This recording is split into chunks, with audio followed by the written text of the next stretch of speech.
我喂鸟已经1年有余了，没想到喂鸟带来的好处令人惊诧。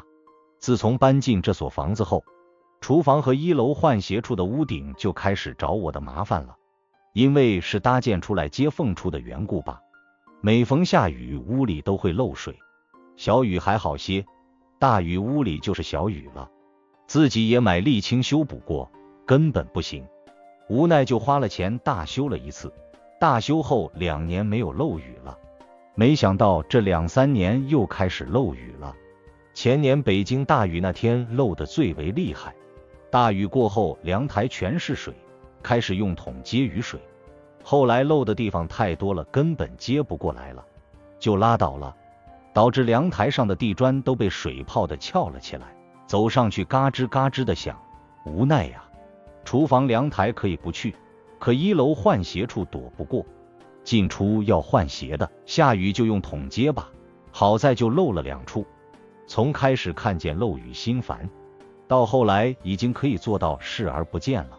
今年北京下过几次雨，其中一次比较大的雨几乎下了1天，小区部分地段都积水了，可我家阳台和1楼换鞋处居然没漏雨。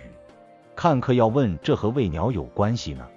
我开始喂鸟是起源家里很多吃不了的大米和小米，感觉扔掉太可惜，不如喂小鸟吧。那时正当冬季，鸟也不容易，冬季很难觅到食物的。开始撒低米，1天下去几乎原封不动，过了大约1周以后，陆续才有小鸟来吃。1天撒的米要好几天才吃得完，慢慢的鸟越来越多了。年底冬天，每天早上起来可以看见树枝头上落满了小鸟，家里的存货没有了，可每天看到树上的小鸟还在等着吃呢，我就开始去买小米，买糕点店里的渣子食品，每天1、2两撒下去，不到1个小时被小鸟全部吃完。开始只是小鸟来吃，后来喜鹊，还有叫不上来但长得很好看的羽毛的鸟类，还有乌鸦都来了。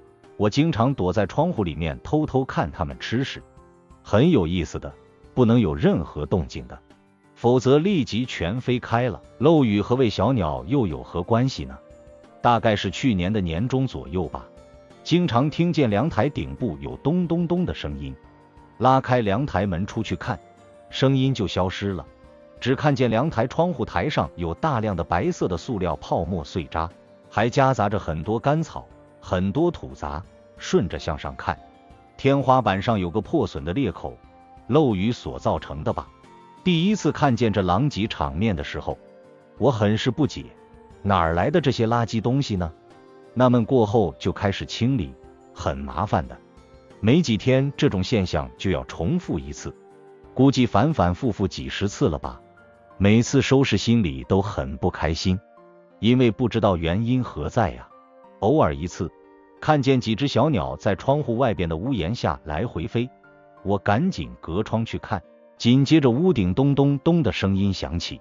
原来如此，我明白了，是小鸟在我阳台顶部的缝隙做窝呢。